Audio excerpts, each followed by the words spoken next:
Hello everyone, Mr. Talbot here for you. I wanted to make a quick little tutorial video for our AP World checkpoint. So remember, one of the final products we're shooting for Unit 7 and 8 is to develop a PFA.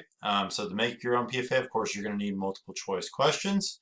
And so we're going to kind of go over what that would look like during this process. So, a little bit there. First thing, kind of want to break down, how does an AP multiple choice question compared to other ones? And I know you guys have seen a lot throughout the year. So one of the big things you've probably already noticed is that all multiple choice questions have a stimulus. So that means that there is a primary or secondary source.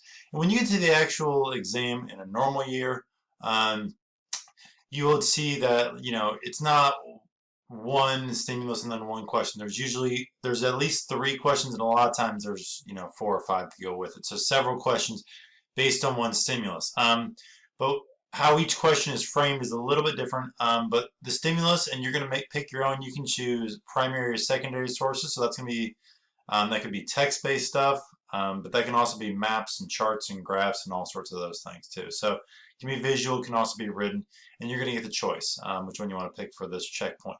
So you're going to be asked to analyze the source as well as then apply it and kind of put it into the bigger thought process. Use kind of what are called, your deeper historical thinking skills. So kind of the way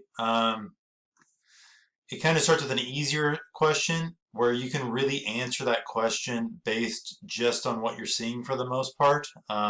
You might have to apply a little bit of outside information. That's not uncommon, but this really kind of, again, in a normal year, puts you in a spot where you, even if you haven't done a ton of prep, about a third of the multiple choice question, you're going to at least have a fighting chance at. It's the second and third question that gets harder. That really requires the prep. That really requires you having a lot of those outside knowledge as well as the outside skills. So the first question, you're going to write questions of this style is what we call the interpretation question. To where you're able to answer it using pretty much information straight from the stimulus. We're going to look at an example here shortly. Second question that you'll be writing, and then any others, would be more putting it in the bigger content of world history. So whether that's what is this cause, or what is the context of this, or how is the point of view of this affect the content, any of those things that might be affected. So within AP World, there are 6 historical thinking skills. So it might just ask you, identify this historical development or process. It's very content-specific type of deal. Skill 2, if you kind of think as we do with DBQs, hippie, happy, or soapy, sourcing it in the situation it's in. Claims and evidence, we'll see an example of that. So identifying a part of the text that is trying to make a claim, or what would back this up. Contextualization, again, a similar skill we see in a lot of DBQ, but putting it in the bigger either global sense or local sense of what was causing it. Bigger patterns in world history, bigger movements, and that kind of thing. Making connection, that's really, what is this cause or what caused this kind of document. And then skill 6 is something we don't do in multiple choice. It's hard to argue with a multiple choice question. So we're going to look through this example first. And we're going to see the 3 questions that it has, and then we are going to look at an example that you would write on your own. So for this one, again, probably have you pause the video here and read it before I break it down. But before I even read it, I look and say, okay, this is from Ho Chi Minh, and it's the Vietnamese Declaration of Independence in 1945. So I'm already thinking, okay, I know Ho Chi Minh's a guy who was aligned with communists. I know he's a leader of the Vietnamese independence movement. I know 1945 is the year World War II ends, and it kind of sparks a lot of the decolonization. So they can go ahead and pause the video at this time and read this.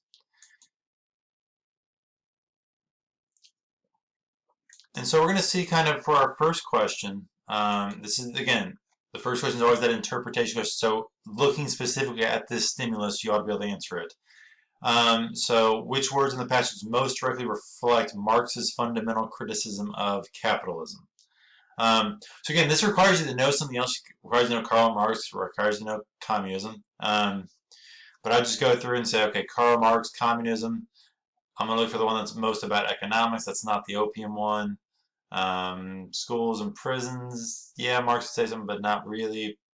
So it's going to be this, impoverishing our people. So remember, the idea of capitalism, is an unfair distribution. So the answer here is D. Again, noticing that for the most part, I'm able to answer it using this. So I'm just looking at, a claim and an evidence. So use that third historical thinking skill, but again, using just stimulus. That's an interpretation question.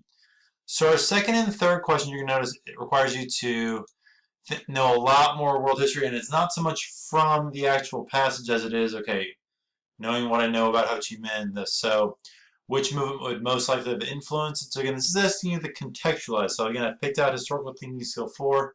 Okay, what else is going on in the world that maybe influenced this to happen? So we've got the Enlightenment and abolitionism, mercantilism, or social Darwinism. Well, he talks about race, but he doesn't talk about one race being better than another, so I'm going to just nix that one.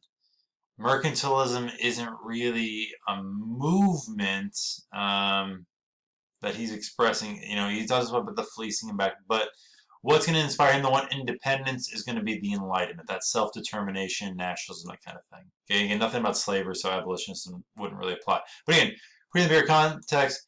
And then the third one here is the historical thinking skill is making connections, because this declaration most certainly resulted in, and the answer is a war for independence from France, followed by the armed conflict with the United States. So again, understanding what this affects, so having the not so much from the stimulus, but bigger picture. Okay, for the next thing, this is going to ask you to now look at this one, and you're going to write first an interpretation question, and then you are going to write a deeper thinking question.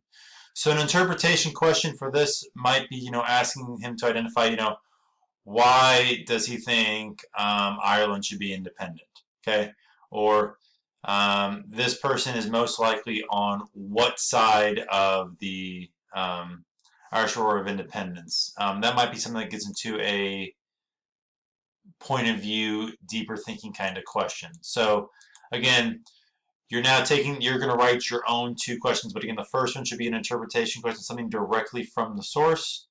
The second one should be one putting this movement maybe in the bigger context of it, or what were some other historical movements, that kind of thing. So that would be that one. So again, deeper thinking, not still connected to the stimulus, but not answered directly from the stimulus. This part directly answered from the stimulus. Okay, and then this part 2 here. It's going to require you to look back at. So now you're going to actually dive into what the AP college where people give us teachers. And you're going to look at some of these things.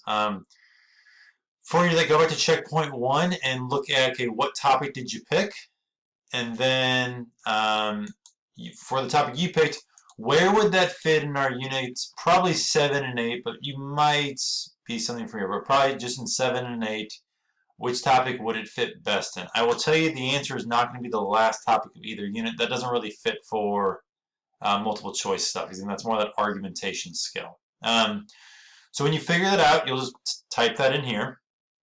And then according to the chart, what historical thinking skill is connected to your topic, and what AP world theme. These are things that can help you frame questions and know what to do. So let's say I was doing something involving the Great Depression. Well, I would say that probably fits best in topic 7.4. So I would have copied the economy in the interwar period into number 2 here. And I would say that the historical thinking skill is historical thinking skill 2. And that the theme is government. And historical thinking skill 2, I would scroll back up and realize sourcing and situation. So I would hopefully be able to write a question involving sourcing and situation. You don't necessarily have to, but just to give you an idea of where to start when we start framing our question. Okay, so now what I'm going to do is I'm actually going to go into this course description. And for me, if I was doing the Great Depression, I would scroll until I find topic 7.4. So 7.1, 7.2, 7.3, 7.4. Okay? And so now what's nice about this is when it starts getting you to think about your writing questions, it gives you learning objectives and historical developments to build this off of. So first, We've got the learning objective. So I would just say, okay, I'm doing the Great Depression. So I see this one. This is the only learning objective. So I'm going to copy this learning objective directly and put it there. Then I would say, okay, I need the historical development. Now, normally there's more than one historical development with an objective. But for me, Great Depression, this stuff about the Soviet Union, 5-year plans doesn't really apply, but this part here about the onset of the Great Depression, that definitely applies. So I would copy and paste this directly in there. So 5 and 6, pretty basic. You need some things. 6 is where, now as you start thinking, as you get into those historical think questions, making connections, putting in the overall context, that's where looking at really breaking down that historical development. Okay, I see, I'll probably want to have a question about governments taking a more active role in economic life. That should probably be something that I'm getting a student to think about. Also, you'll see these illustrative examples over here. So those are things that I could think about framing my question to connect. So, how does this stimulus that I find connect to this new deal? How would it be different from this other thing going on?